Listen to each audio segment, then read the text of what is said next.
Hello student, welcome to the class 7. Student, yesterday I had told you about the settlements and also I had told you types of settlement means rural settlements and rural settlement patterns के बारे में बताया था. But today I will tell you urban settlements. What? Urban settlement. Rural settlements means villagers area and urban settlements is cities area. An area which is located near the city, this is known as the urban area, and their location are settlement, this is called the urban settlements. ठीक है. These are associated with areas of non-agriculture activities such as trade, industry, and services. Usually, many people live here and are hardly any open spaces. यहाँ पे खेती बाड़ी बहुत कम होती है क्योंकि यहाँ पे घने लोग होते हैं, मतलब ज़्यादा लोग होते हैं. शहरों में देखते हैं ना कि सब लोग ज़्यादा घने लोग रहते हैं, तो वहाँ पे जगह कम रहती है तो एग्रीकल्चर नहीं हो पाता है, तो उसको बोलते हैं सिटीज एरिया बोलते हैं. The density of population is very high in this region. यहाँ पे जो जनसंख्या होता है बहुत ज़्यादा हाई होता है. Cities and large towns are examples of urban settlements. यहाँ पे जो शहर है और टाउन्स हैं इनके एग्जाम्पल्स हैं, यानी बड़े बड़े शहर और टाउन्स ये सब बनाए गए हैं. ठीक है. फिर आगे आता है अर्बन सेटलमेंट पैटर्न्स. जैसे मैं रूरल सेटलमेंट पैटर्न को बताया था वो कितने पैटर्न पर आधारित है, ऐसे अर्बन सेटलमेंट पैटर्न्स कितने प्रकार में हैं. तो urban areas are classified according to the function of the area. यह भी एरिया के हिसाब से डिवाइड कर दिया जाता है. अर्बन मतलब शहर में भी अलग अलग तरीके के होते हैं, कहीं मार्केट होते हैं, कहीं पे एडमिनिस्ट्रेटिव सिटीज़ होती हैं. एडमिनिस्ट्रेटिव सिटीज़ का मतलब होता है जैसे देखते हो ना कि जहाँ पे रूलर होते हैं, जहाँ पे गवर्नर, जहाँ पे अधिकारी होते हैं, ऑफिशियल होते हैं, रहते हैं, तो उसको एडमिनिस्ट्रेटिव सिटीज़ बोलते हैं. फिर मार्केट सिटीज़ क्या है, जहाँ पे मार्केट होता है, प्रोडक्शन मिलते हैं, सामान मिलते हैं. फिर आगे इधर तीसरे नंबर पर है कल्चरल है, जहाँ पे कल्चरल से संबंधित सिटीज़ होते हैं. फिर इंडस्ट्रियल, जहाँ पे इंडस्ट्रीज होती हैं. तो ऐसा नहीं है ना कि शहर में देखते हो कि अलग अलग जगह पे अलग अलग चीज़ों को बनाया गया है. कहीं पे फैक्ट्री है, कंपनी है, कहीं पे दूसरी चीज़ है, कहीं पे दूसरी चीज़ है. तो यहाँ पे पहला नंबर आता है administration cities. In earlier times, मतलब पहले के समय में जैसे जहाँ राजा महाराजा रहते थे, अब उसी को एडमिनिस्ट्रेटिव सिटीज़ बना दिया गया है. मतलब जैसे आप देखते हो कि शहर में म्यूनिसिपल होते हैं, म्यूनिसिपल कॉरपोरेशन होते हैं, एमएल ना. तो ये जो होते हैं जहाँ रहने की जगह होती है तो उसी को बोलते हैं एडमिनिस्ट्रेटिव सिटीज़. जैसे कौन कौन से हैं, दिल्ली हो गए, मुंबई हो गए, लंदन हो गए, ये अलग अलग चीज़ें. फिर दूसरे पे है मार्केट सिटीज़. यहाँ पे लिखा गया है स्टूडेंट मार्केट सिटीज़.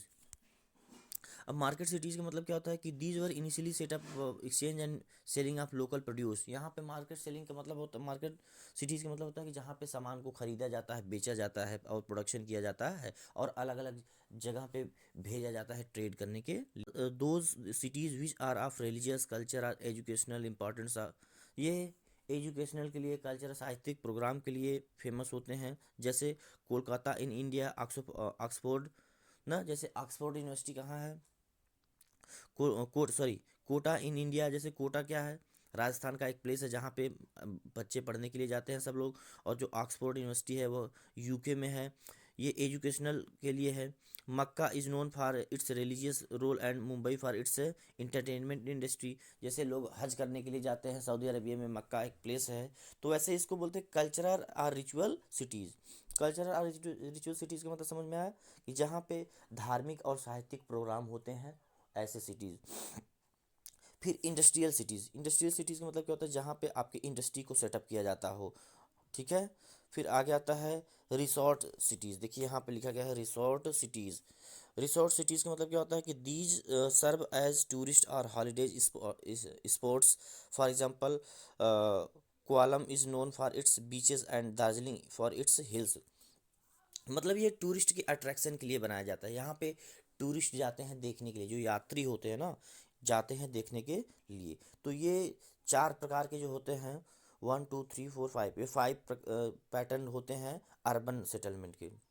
मतलब शहरों में इतनी जगह पे इतनी इतनी चीज़ें होती हैं. अब चलते हैं, हमारा नंबर आता है ट्रांसपोर्ट का. आता है क्या, आता है क्या, आता है ट्रांसपोर्ट का.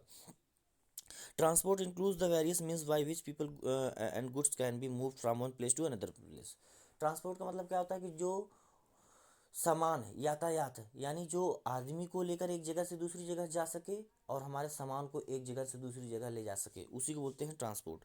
आता है ओरिजिन ऑफ ट्रांसपोर्ट। ट्रांसपोर्ट का ओरिजिन कैसे हुआ था, देखिए। Initially the movement of people and goods was a time consuming consuming and tiring process as distances had to be covered on foot and people had to carry। मतलब ये कैसे हुआ था कि जब लोग पहले पैदल आते जाते रहते थे और तभी से सामान का ले जाना ले आना शुरू हो गया। लेकिन जैसे जैसे धीरे धीरे उनको जब जानकारियाँ हो गई कि किस तरह से कौन सा चीज़ का इन्वेंशन किया जाए, और ट्रांसपोर्ट का मोड हम मान सकते हैं कि जब अर्ली पीपल थे, वही जब वो लोग रोल यानी व्हील का इन्वेंशन किए हुए थे, पहिया का इन्वेंशन किए हुए थे, तब से माना जाता है कि ये ट्रांसपोर्ट का सिस्टम आ गया। क्योंकि सबसे पहले वो व्हील का इन्वेंशन किए थे अर्ली ह्यूमन। व्हील मतलब होता है पहिया, जो बैलगाड़ी में लगाकर यूज़ करते थे। देखिए यहाँ पे पहले फिगर में दिखाया गया है ना कि बुलक कार्ट, बुलक कार्ट मतलब होता है बैलगाड़ी। मतलब धीरे धीरे धीरे सीखने के बाद सारे चीज़ों को कर लिए। आज के दिन में हमारे क्या है, पहले जैसे व्हील, पहले स्लेज होता था। स्लेज मतलब क्या होता था, एक पटरा होता था। पटरा मतलब उसको खींच कर उसी से अर्ली ह्यूमन सामान को ले जाते थे, ले आते थे। लेकिन धीरे धीरे जैसे ही उनको जानकारियाँ होनी चालू हो गई ना, तो वैसे वैसे वे बढ़ते गए, आगे बढ़ते गए, ठीक है। आफ्टर द, अब यहाँ पे लिखा गया है, देखिए कि all weather roads called metalled and surfaced roads are made of stones tar as fill. मतलब यहाँ पे अब ये समझाया गया कि रोड भी पहले कच्चे बनाए जाते थे, लेकिन अब पक्का भी रोड बनाया गया है। अपने भारत में भी बहुत बड़े बड़े रोड्स हैं। अपने यूएसए में भी बड़े बड़े रोड्स हैं, यहाँ पे दिखाया गया है। चाइना में भी, अर्जेंटीना में, वेस्टर्न यूरोप में भी, अपने भारत में भी काफ़ी हद तक रोड का कंडीशन बहुत अच्छा है। अलग अलग जगह पे बनाया गया है। ऑस्ट्रेलिया, साउथ अफ्रीका, मतलब ये सब जब जो इधर दिखाया गया है, इन सभी जगह पे ना स्टूडेंट, ये सब आप देख रहे हैं, ये जो सब पॉइंट दिखाया गया वही मैं बता रहा हूँ कि अलग अलग जगह पे अलग अलग रोड्स को दिखाया गया है ना। अब यहाँ पे दिखाया गया कि अपने भारत में भी अच्छा रोड है, रोड नेटवर्क है। और कुछ जगह पेनिस रोड प्लेटू रीजन पे भी हैं, और कुछ प्लेन एरिया में भी हैं। कुछ अच्छे अच्छे हाईवे हैं जैसे, और मेट्रोपॉलिटन सिटीज़ है, दिल्ली, मुंबई, कोलकाता है। अब आता है दूसरा नंबर, रोडवेज तो हो गया, यानी अब चलते हैं रेलवेज। रेल मार्ग जिसको बोलते हैं, क्या बोलते हैं, रेल मार्ग। Railways are the fastest means of land transport and are generally use for long distance travel. Railway क्या होता है, लंबे मार्ग जाने के लिए होता है। They are the cheapest carriers of bulky materials in large quantities for over long distance.